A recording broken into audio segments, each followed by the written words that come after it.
बिस्मिल्लाहिर्रहमानिर्रहीम। This me Mohammad Yaseen. I am back with a new topic that is noun. जैसे कि आप लोगों को पता है कि जो मेरी पहली वीडियो थी वो थी पार्ट्स ऑफ स्पीच के बारे में कि पार्ट्स ऑफ स्पीच क्या है, पार्ट्स ऑफ स्पीच को पार्ट्स ऑफ स्पीच क्यों कहते हैं, पार्ट ऑफ स्पीच असल क्यों बना है, वो वीडियो इसके बारे में थे। आज ये जो वीडियो है ये फुल बेसिक होने वाली है और ये वीडियो किसके बारे में है, पार्ट्स ऑफ स्पीच का पहला पार्ट के बारे में। पार्ट ऑफ स्पीच का पहला पार्ट के बारे में, वो जो पहला पार्ट है पार्ट ऑफ स्पीच का वो क्या है, वो हमारे पास नाउन है। ये जो नाउन है इसके बारे में मैं अक्सर बच्चों से पूछता हूँ कि आप नाउन को डिफाइन करें। जब वो डिफाइन करते तो वो गलत डिफाइन करते हैं। वो कैसे बोलते हैं, वो बोलते हैं कि noun is the name of person, place and thing. अब मैं आपको बोलूंगा कि ये जो डेफिनेशन है ये इनकम्प्लीट डेफिनेशन है, पूरा डेफिनेशन नहीं है। हमें एक ऐसा डेफिनेशन चाहिए कि जो फुल एग्जैक्ट हो, जो फुल एक्यूरेट हो, जो पूरा ग्रामर उस डेफिनेशन को फॉलो करता हो। ठीक है। अब जो अक्सर बच्चे बोलते हैं कि noun is the name of person, place और थिंग, ये इनकम्प्लीट डेफिनेशन है। ठीक है। तो मैं वहां पे यहाँ पे 3 से लिख रहा हूँ, वो वापस मैं आपको बताऊंगा। Noun is the name of person, place and thing. ये 3 चीजें बारे हम अक्सर बच्चे बोलते हैं, लेकिन ये 3 चीजें अगर हम बोले ना, ये तीनों के बारे में हमारे पास जो नाउन का डेफिनेशन आएगा वो क्या आएगा, वो हमारे पास इनकम्प्लीट डेफिनेशन आएगा। वो कंप्लीट डेफिनेशन नहीं होता।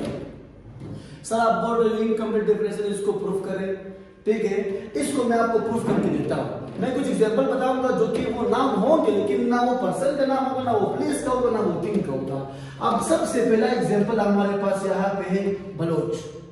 मैंने यहाँ पे क्या लिखा है, मैंने यहाँ पे बलोच लिखा है। अब आप खुद सोच ले, खुद देख ले, ये बलोच पर्सन का नाम है नहीं, ये बलोच प्लेस का नाम है नहीं, ये बलोच थिंग का नाम है नहीं, लेकिन ये बलोच जो है फिर भी क्या है, फिर भी ग्रामर में नाम है। फिर ग्रामर में क्या है, ग्रामर में नाम है।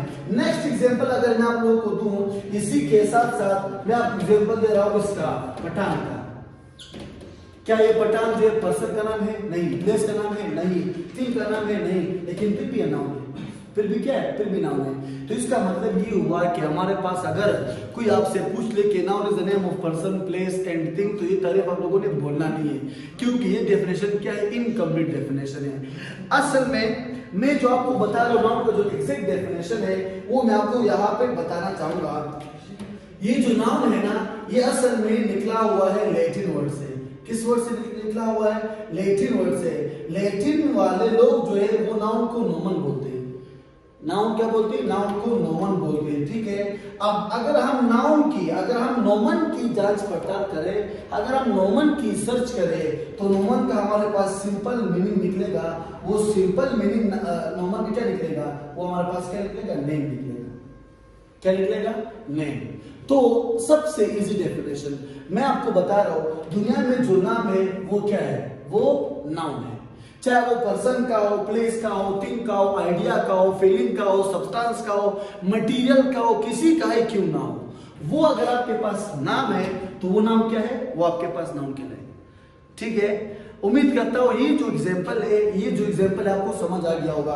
अब इसमें ये वाला रख लो, ये पठान, क्या पठान नाम है, बिल्कुल नाम है, तो नाम हो गया। ये बलोच, क्या ये नाम है, बिल्कुल नाम है, तो नाम हो गया। ठीक है। अब अगर हम इस तरह बोलेंगे कि noun is the name of person, place और थिंग, तो ये तारीफ मैं आप लोगों को जो गुजारिश करना चाहूंगा कि ये तारीफ बिल्कुल रिपीट ना करें। ठीक है। आप लोगों ने अगर आज के बाद नाउन की डेफिनेशन करना है तो आप लोग सिंपल कहोगे कि names are called nouns, names are called nouns. Simple definition. चाहे वो जो नेम है वो दुनिया में किसी चीज का है क्यों ना हो, जैसे मैंने आपको बता दिया, चाहे वो पर्सन का हो, प्लेस का हो, थिंग का हो, सब्सटेंस का हो, फीलिंग का हो, किसी आइडिया का हो, किसी मटेरियल का हो, तो वो क्या है, वो नाउन है। बात समझ आई। तो ये आप लोग इस तरह के आपको लाखों करोड़ों एग्जांपल मिल सकते हैं। अब यहाँ पे एग्जांपल ले ले किसका एग्जांपल ले ले, काकड़ का। काकड़ नाउन है जी, बिल्कुल नाउन है, बिल्कुल नाउन है। क्यों नाउन है, क्योंकि नाम है, क्योंकि क्या है, नाम है। तो ये जो काकड़ पर्सन का नाम है नहीं, प्लेस का है नहीं, थिंग का है नहीं, लेकिन फिर भी नाउन है। तो आप लोगों ने आज के बाद कौन सी डेफिनेशन फॉलो करना है, आज के बाद आप लोग डेफिनेशन फॉलो करेंगे। मेरा मतलब ये है कि आप अपने आप से भी डेफिनेशन बना सकते हो। ठीक है। इस तरह के आपको लाखों डेफिनेशन मिल सकते हैं, लेकिन उसमें ये तीनों फॉलो नहीं होंगे। आप लोग यही बोल सकते हो कि names in the world are called noun. आप यही बोल सकते हो कि naming words are called noun. Naming words are called noun, मतलब वो वर्ड जिसका नाम है उसे भी हम नाउन कहते हैं। तो आप सिंपल रहिए कि names are called noun, simple. और ये जो नाम है, नाउन है लैटिन वर्ड है, नोमन से निकला हुआ है। और अगर नोमन की रिसर्च करें तो आपको खामखा नाम उसका जो मतलब मिलेगा वो क्या मिलेगा, वो नेम मिलेगा। तो आप सिंपल बोल सकते हो कि nouns are is equal to names. Nouns are is equal to names. जो नाउन है वो नेम, वो जो नेम है वो नाउन है। ठीक है। अब इस तरह के आपको वो बहुत से एग्जांपल मिल सकते हैं। मैं अक्सर बच्चों को बोलता हूँ अपने आप से एग्जांपल लिख ले, अपने आप से एग्जांपल लिख ले। या मैं एग्जांपल लिख रहा हूँ यासीन, यासीन नाउन है। मैं यहाँ पे एग्जांपल लिख रहा हूँ ईयर, हवा, हवा नाउन है क्योंकि नाम है। ठीक है। यहाँ पे मैं एग्जांपल लिख रहा हूँ आपके पास किडनी, किडनी क्या है, किडनी आपके पास नाम है। तो हर चीज के नाम होते हैं और नाम इंसान, चीजों और किसी सब्सटेंस मटेरियल की पहचान होती है और उसे हम क्या कहते हैं, उसे हम नाम कहते हैं। कोई भी क्वेश्चन हो, कोई भी क्वेरी हो, आप बगैर किसी झिझक के कमेंट बॉक्स में पूछ सकते हैं।